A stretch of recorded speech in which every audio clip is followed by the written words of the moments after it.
One of the most important things a speaker must be able to do is to immediately connect with that audience. Once the audience is engaged, they think to themselves, all right, this guy's good, this is going to be fun. They sit up, they're ready to listen and learn. 31, 41, 44, 8, 52. Hey, 31, 32, 52, 12, 7, 9, 2, 52, 34, 43, 6, 9, 52, 33, 43, 5, 4, 52. Yeah!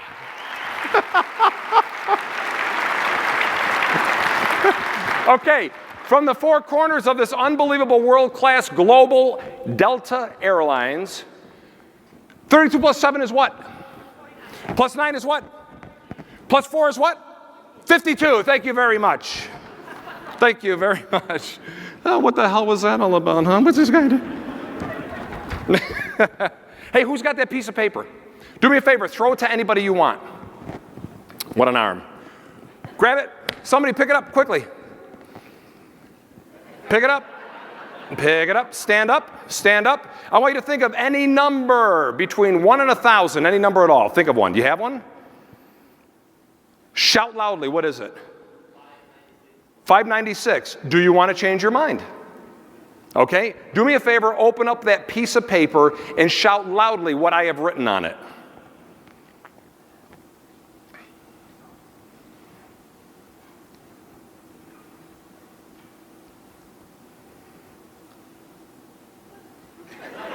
Say that again? Nothing, I know, but that would have been cool as hell, wouldn't it?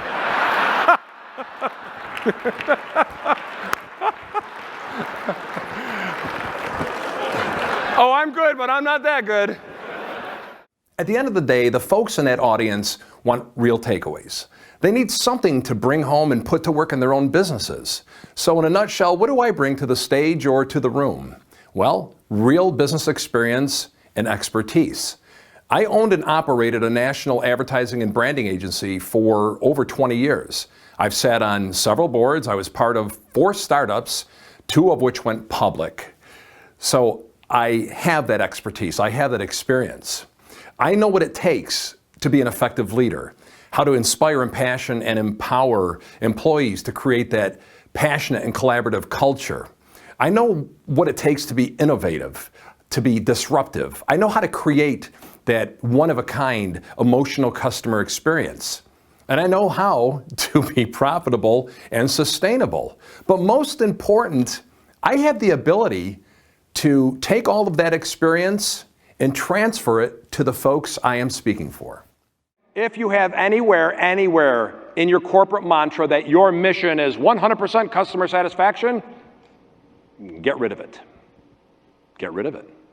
If you think satisfying a customer is where you need to be, get rid of it. If it permeates through your company, you're not going to make it, and I'll tell you why. There is absolutely no correlation between a satisfied customer and a loyal customer. None. Here's the definition of a satisfied customer. You know what it is?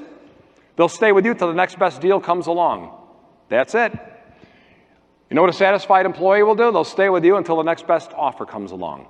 You want to get them from satisfied to loyal. How do you do it? You shatter their expectation. But here's the question. How in the world do you shatter my expectation, let alone even meet it, if you don't know what it is? Here's a conversation nobody ever has with customers. Tell me something, sir, ma'am. What is your expectation of us? What do you mean? What are you expecting out of being a customer of ours, this relationship? Wow, nobody's ever asked me that before. Well, tell us. And then after you get some of this feedback, put it together and have a staff meeting and say, this is generally what people are expecting. Let's put a process together that blows those expectations away. Now what you're doing is you're taking people from satisfied, crossing that abyss, over to loyal. Look at that, huh? What is that? Somebody shout it out. It's a yard sign. It's a slogan. What's that? The billboard. It's a slogan. Guess what? You know what that is? That's a promise. You know what that is? That's a promise. Can I tell you something? These are not just slogans. And you hear all the time in your franchise kits, the brand promise. And then we take it lightly. It's the advertising. Please believe me that this cannot be taken lightly. This is a promise. And if you do not keep your promise, people have way too many choices, and they're just going to go somewhere else. This the happiest place on earth. Now, you know when you go through Disney, you walk around through Disney, it's magical. I mean, it is just, you bring your kids. I'll tell you how magical it is. Do you know that they have about a 75% return rate from first-time visitors? Wow. That's amazing, since it's really not a cheap visit.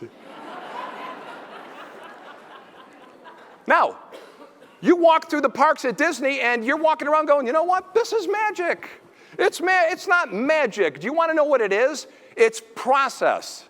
I can't tell you how excited I was to read all of the classes that you've got going on over the next few days, especially since I don't have to take part in any of them.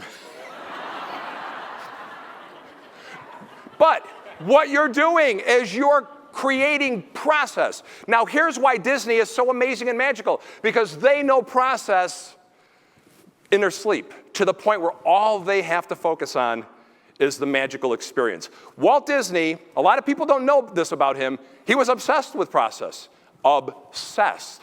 He said, we cannot possibly create a magical experience for every guest every time unless we have the processes that allow us to do so. I've got a question for you. Who are you? What do you do? And what do you sell? Now, I want you to think about this in a way you've never thought about it before. If somebody stopped you walking across a parking lot, they ran into you in a grocery store, and they said, hey, you look familiar. What is it you do again? How would you define what you do? And I want you to think about this. Could you define what you do in such a meaningful way that it actually creates intrigue? Could you define what you do for a living in such a way that it matters to other people to the extent where they're going to go, wow, are you kidding me? Tell me more. These are very important questions, and guess what? They're not that simple. I do a lot of consulting work. One of the first things I do is I walk into an organization, ask leadership to give me a little conference room, and I need 10 people. I only need a few minutes of their time, I tell them. One at a time, people come walking in. I stand up, I shake their hands. Honest to God, I have them write it. We do it in person. And here's what I say. Hey, I'm Scott. What's your name? My name's John. John, let me ask you a question. What do you guys do here? What do you sell? 10 people all working for the same company, 10 different answers. It's known as perceptual reality.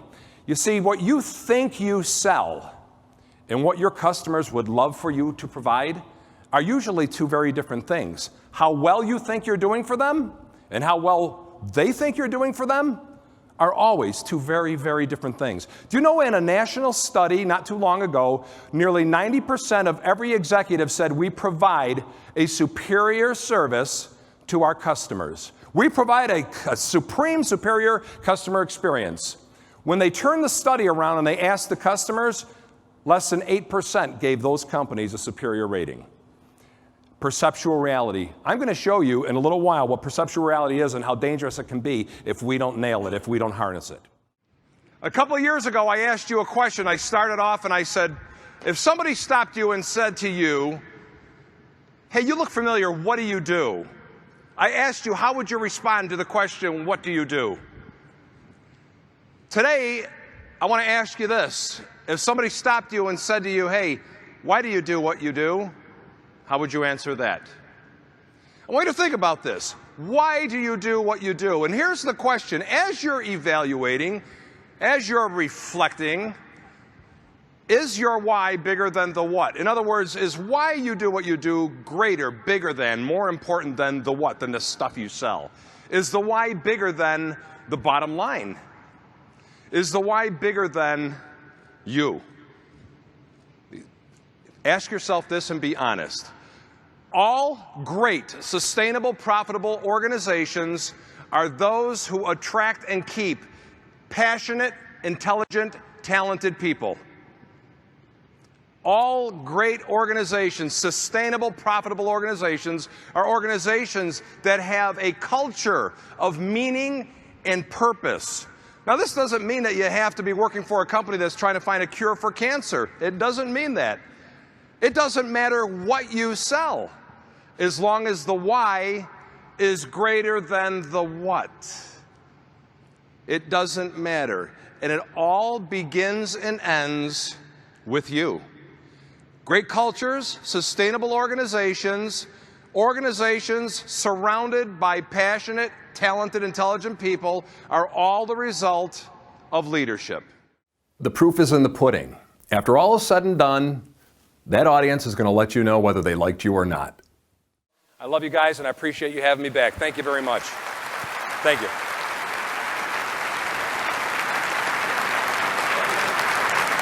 Thank you. Thank you. Thank you. Wow, thank you. Thank you for that. Thank you, True Value. God bless. Thank you. Thank you very much. God bless you. Thank you so much, ladies and gentlemen. Thank you. Thank you. Thank you. Thank you very much.